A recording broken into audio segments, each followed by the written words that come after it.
नमस्कार दोस्तों। स्वागत है आप सभी का कहानी के अगले भाग में। कहानी के पिछले भाग में आपने सुना कि कैसे मैं और मेरा दोस्त ट्रेन में 3 महिलाएं और एक आदमी के साथ सफर का आनंद लिया था। एक दिन मेरा दोस्त सुशील मेरे पास आया और बोला कि रमन, चल मेरे गांव चलते हैं। मैं बोला, गांव में मैं बोर हो जाऊंगा।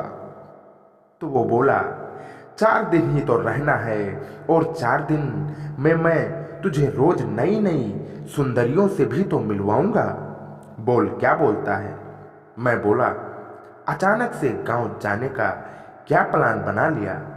वो बोला, बीबी का खत आया है, माँ की तबीयत खराब है तो जाना पड़ेगा और अकेले जाने में मैं बोर हो जाऊंगा। मैंने कहा, जब तू खुद ही कह रहा है कि बोर हो जाएगा तो मुझे किस सुंदरियों से मिलवाएगा। वो हंस कर बोला, अरे तू समझा नहीं, मैंने गांव में बहुत कार्य किए हैं।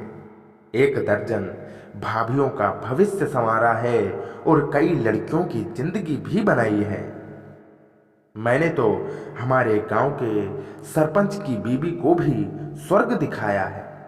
मैं बोला, यार जितना सोचा था तू उससे भी ज्यादा अच्छा निकला। चल देखूं तो तू झूठ बोल रहा है या सच। पर रोज एक सुंदरियों से मुझे मिलवाएगा, प्रॉमिस कर। वो बोला, प्रॉमिस यार। रात को हम दोनों स्टेशन पहुंचे। ट्रेन समय पर थी। हम दोनों ने 3rd AC के डिब्बे में अपने रिजर्वेशन करवाए थे। हम दोनों जाकर अपनी सीट पर बैठ गए। हमारे कूपे में टोटल 6 सीटें थीं। 2 हमारी और बाकी 4 खाली थीं। हम दोनों पर्दे डालकर आराम से बैठ गए। अगले स्टेशन पर एक नया जोड़ा आया। लगता था जैसे उनकी अभी अभी शादी हुई हो। उनके पीछे एक औरत और उसकी बच्ची चढ़ी। एक तरफ की सीटें हमारी थी, लोअर और मिडिल। हमारे ऊपर की एक सीट उस औरत की थी जिसके साथ एक बच्ची थी। मतलब ऊपर की दोनों सीट उनकी थी। दूसरे जोड़े के सामने वाली लोअर और मिडल सीट थी। उन्होंने सामान रख दिया। फिर उस औरत ने हमसे कहा, मैं यहाँ नीचे बैठ जाती हूँ, मेरी ऊपर वाली सीट है, बच्चे के सोते ही ऊपर चली जाऊंगी।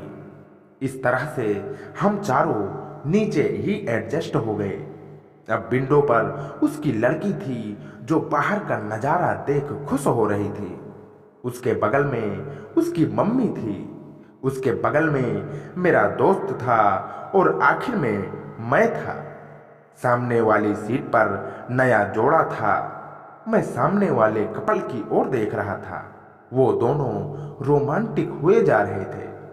मैंने दिमाग लगाया, मैं जगह कम है ऐसा बोलकर नीचे बैठ गया। सब मेरी ओर देखने लगे। मैं बोला, मैं यहाँ कंफर्टेबल हूँ। रात का समय था। मैंने दोस्त से कहा, लाइट बंद कर दो। मेरे दोस्त ने लाइट बंद कर दी। सबको सहूलियत हो गई। सब अपने अपने काम में लग गए। मैंने भी अपना सफर उस औरत के साथ शुरू करने लगा। उसने कुछ नहीं कहा। औरत ने मेरी तरफ मुस्कुरा कर देखा। अब मैंने पलटी मारी और जोड़ी की तरफ मुड़ गया। उसका पति आनंद ले रहा था। मैं उस नई औरत का भी सत्कार किया। उसने भी कुछ नहीं कहा।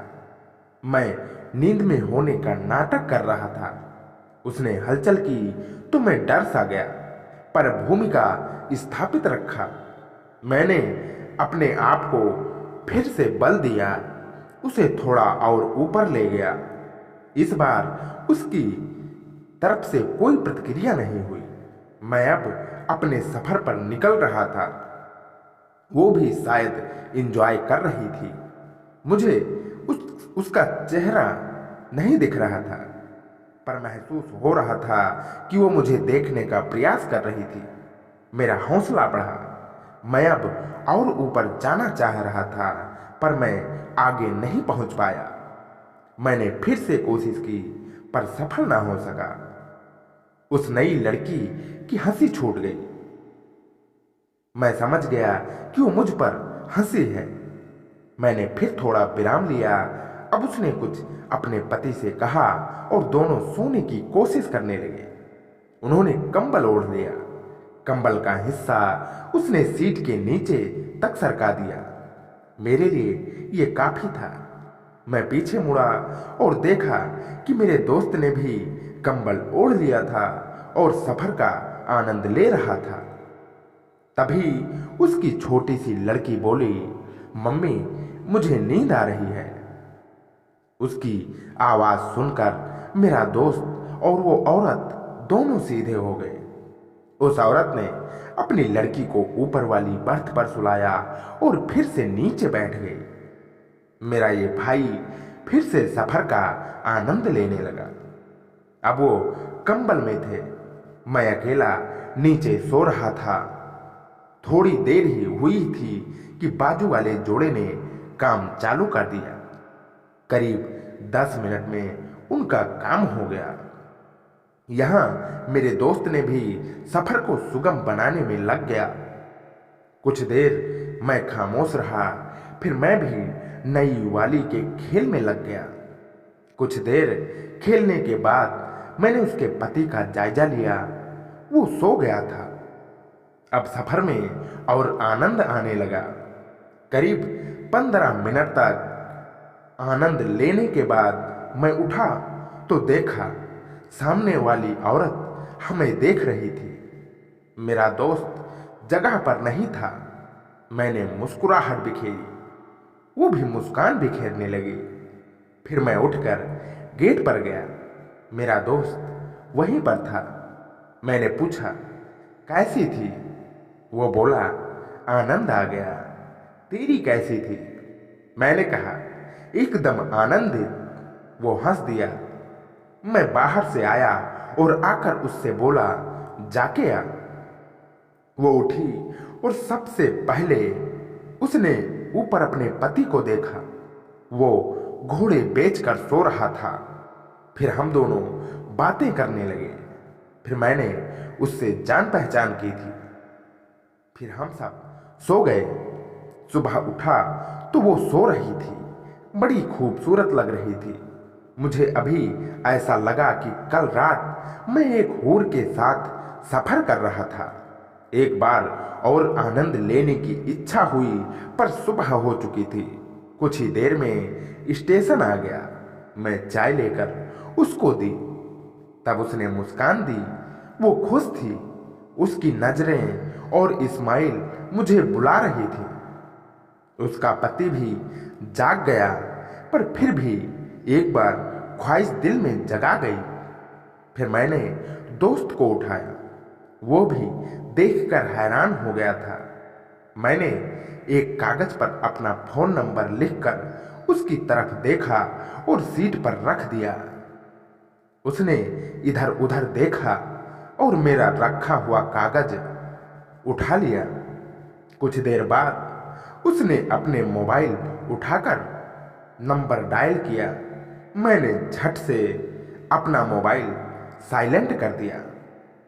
उसकी घंटी मेरे सेल पर बजी और हमारे नंबर साझा हो गए। उसके बाद हमारा स्टेशन आ गया और मैं अपने दोस्त के साथ उतर गया। मेरा दोस्त बोला, अरे वो तो अभी की ताजा ब्याही लग रही थी। तेरे साथ कैसे बात हो गई? मैंने कहा, पता नहीं, मैंने तो बस जरा सी कोशिश की थी। मेरा दोस्त मुस्कुराने लगा।